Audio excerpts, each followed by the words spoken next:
Samntwana mqeqeshi wezinsizwa lo bathi ubhuntsubhuntshu nginqanja ngephuzu matshe iqomani bathi mfane bhale semncane ngabathi daba ezimdalandi cha bamsukela bakithi kunensizwe engibhalelile la umfowethu kunezinto nje ezimbalwa athanda ukusiqwashisa kuzona yabo so nawe ngakujabulela ukuthi ngelinye ilanga ukuphonsa nje isivivaneni yabona hayi indaba ukuthi ubudla yedwa ujabule uyaqonywa left and right kodwa manje awuphonsi nawe isivivaneni sizo ukuthi udla kanjani yabona nanso ke lensizwe ithi nje ayithi qabuqaphu nayo lokho kuncane nakho ukuze sikwazi ukuthi mangabe senza izinto sizenze ngendlela efanele uthi ubafo ke ngibingelele mqeqeshi ngiyathemba ukuthi kuyaphileka well ngiyaphila mfowethu ngithembe na ukuthi uyaphila la ukhona uthi ubafo ke ama video akho ngiwalandela kakhulu well ngiyazibongela mfowethu ikhale nje yabulo lela sikho perfect amaphutha siyawenza kodwa siyafunda kulowo maphutha uthi ubafo ke futhi engingakusho ukuthi zonke lezi zinto osuke uzisho zikhona ngabantu besifazane yebo uthi ubafo kunesikhathi engake ngathatha izinamba buthaphuthaphu ekuzithatheni kwami ngangivele ngihlale ku WhatsApp isikhathi eside ngigcine ngingambonanga umuntu yokuyiyo nami lento uma ungaze ngivele ukuyikhuza ngithi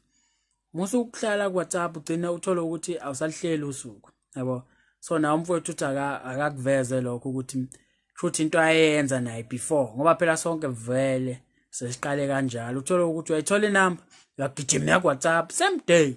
yokujaha ukuchatha nentombazane uyabo uyachatha nje nentombazane kuyabe emva kwesikhathi izinto azakhambeli kahle kodwa uthi ubafo kwesinye isikhathi ngifone without a purpose umvuzo walokho ugcina usublockeka nakhona mawuzojwayela ungizwa ngiye ngithi awukwazi phela ukuthatha ifoni uvela ufone nje awazi ukuthi uyafona ezivu umuntu obhorekile fanele wazi ukuthi njoba ngimfonela inhloso yami ukuthi athole inamba yami njoba ngimfonela inhloso yami ukuthi ngihlele naye usuku njoba ngimfonela cha ngicheck impilo nje ngobani sengikulandelile u1 no2 no3 uyabo ngoba phela kuba kanjalo awazi ukuvele nje ufone awazi nanokuthi umfonelelani isidingo sekephi yabo fanele ube nepurpose ngoba mangabe kungenjalo uzohlala ku WhatsApp noma uvele umfonele nje nakhona uspend isikhathi eside as if usuyathandana naye mhlambe ugcina usukhuluma let's say mhlambe 20 minutes noma 10 minutes as if useyintombi yakho kanti akaqoma gcina sekwenzakalani sombangela isicefu umfonela every day gcina sekublock yabona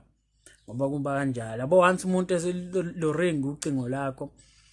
noma ucingo lakhe wena umfonela uyalibuka ukuthi hayi naso ke lesicefe lesi hayi ufana lo ufona njalo alizibe qeda ngabuyeli wena uthi uyambona online khona ungahambi kahle kodwa ukuthi ubafu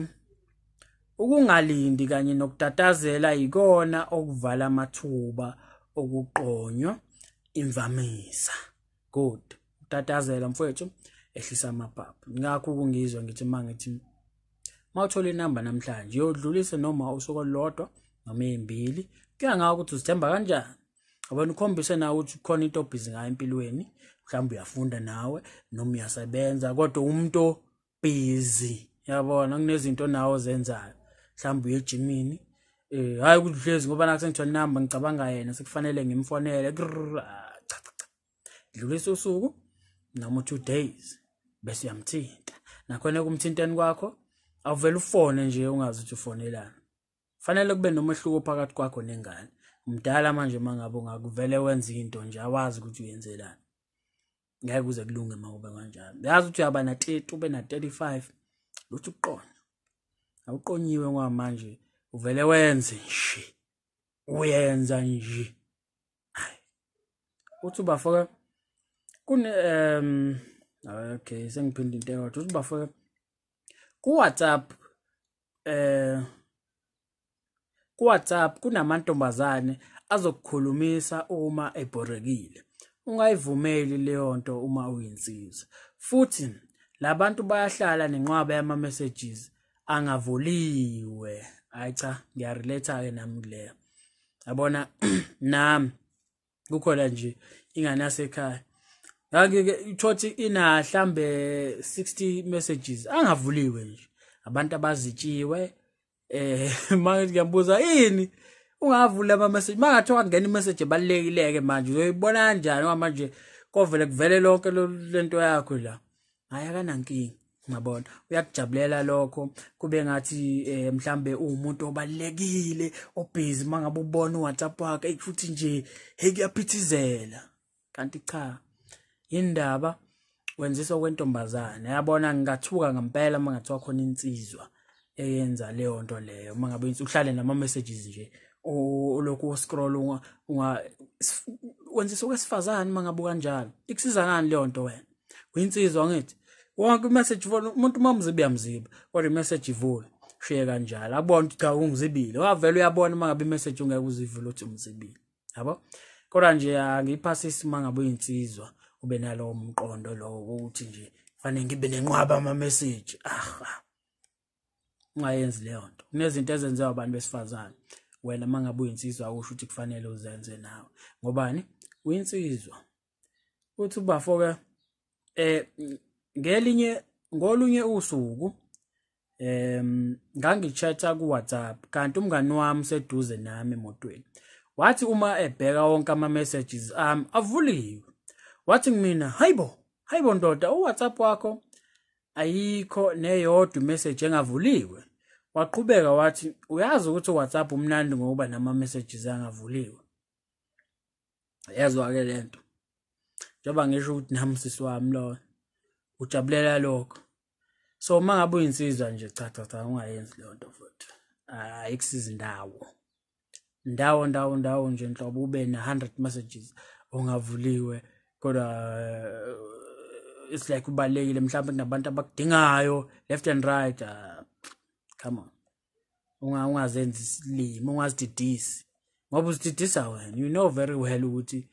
lawo ama messages engabe uyafunda hayi ukuthi mhlambe nje kodwa nje leyo nto isifazane esenza mangabe uyinsizwa hlukana nayo uthi ubafoke speed kills ukungakwazi ukulinda kuyokumoshela nalapho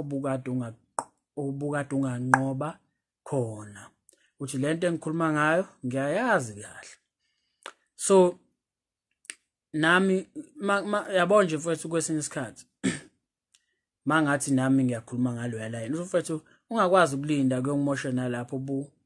kade unganqoba khona kodwa nakhona phela kufanele uqaphele kufanele umuntu wazi umbona udlala hard to get noma akakufuni ungalokho uzibambezela ngomuntu ongakufuna ngiphasisa inhlobo nje yokuncenga umuntu ongakufuni mawunsizwa ukuncenga nje too much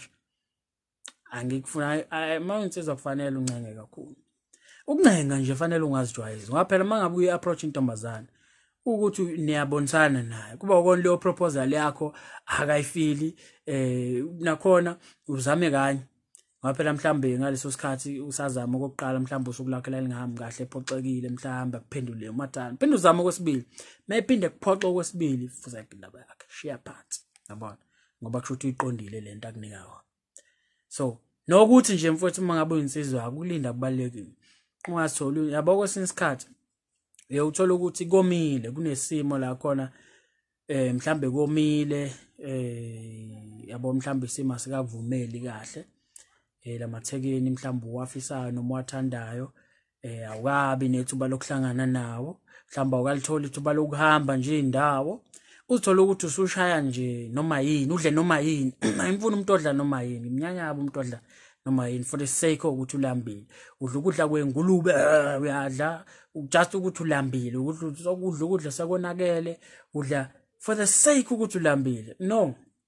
ayimfuna umuntu onjalo nama ngabe insizwa ungashayi noma yiphi ithekeni for the sake ukuthi nje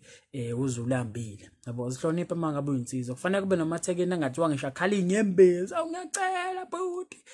malinge wanikeza kufanele nawe ukhombise ukuzihlonipha yabo kodwa mawuzovulela nanombani ulahlile ngiyangena uzoba nezifo uzogula uzohamba umithise kwangane lezo yabo nje bayabona ngabe sengisizwa uhamba unezingane yonke indawo umuntu onjalo uma ngathi uhlakaniphile uyokutshela kahle leyo nto leyo ungalingi uyenza as much as esephakathi yena kodwa yokutshela iqiniso ukuthi akusiyinto enhle leyo yabona. So ungahambi la udla noma yini ngoba uyahamba umithisa uthola nezifo, uthola izifo eziningi ezahlukahlukene ngenxani yendlalo ukuthi hayi ngoba ulambile ngidla noma yini. Kwesinye isikhathi mfowethu boyishayela indlwabu. Indlwabu iyasiza ekugwemeni izimo ezikanjalo ukuthi uhambe udle noma yini yabona. Nakhona ungayi overdose. Kodwa nje angiphasisi ngempela. Uma nje isikhathi singakuvumeli. Ngaphela isizini mfowethu uma engavuma ayivuma. Kodwa nje ungathi hayi ngoba manje ngikule ndawo mhlambe awukwazi ngisho ukuhamba mhlambe ubona abantu abasile lana abantu abachazayo uzoshaya ngisho ushaya ngisho impupho oyibonayo cha impuphe le yabo impuphe nakhona uyishaya ebusuku uthi mangathi uyabanjwa umuntu ongafuni ngisho ubone ngisho umuntu oyedwa cha iphasisi leyo. Kodwa ukuthi ubafo ke ngingathanda uma nje amajita engayifaka emakhanda igcwale futhi lezi zinto esizibona zincane thina zinkulu kubantu besifazane wayesevala lapho umfowethu udaba lakhe. So ngiyathemba khona okufundile khona okuzwile umfowethu lokho abethi uyadlulisa kuthina. Ngiyabonga mfowethu makwande mfowethu nabanye ngathi banga contributor kwande nje mfowethu uyabona ngakuhle kakhulu sonke masingaphosa sivivaneni yabona ngoba indaba okubudla yedwa nangiphasisi nayo uyadla nje uthula udle khoneni wedwa ufuna unconya wedwa cha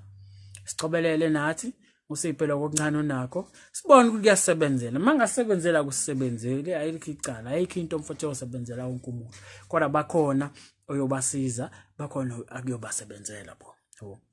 So ngiyathemba ke nimzwile umfowethu enizokwenza njengoba eshilo. Mangabe nefisa ukubhalela umqeqeshi wensizwa ungambhalela ku-email ethi mqeqeshiwezinsizwa@gmail.com. Uma nje ufisa ukuthi mina nawe sibonisane ngodaba lakho ukhumbuleke mfowethu ukuthi kamqeqeshi wensizwa ikhala lenjabulo sho mfowethu.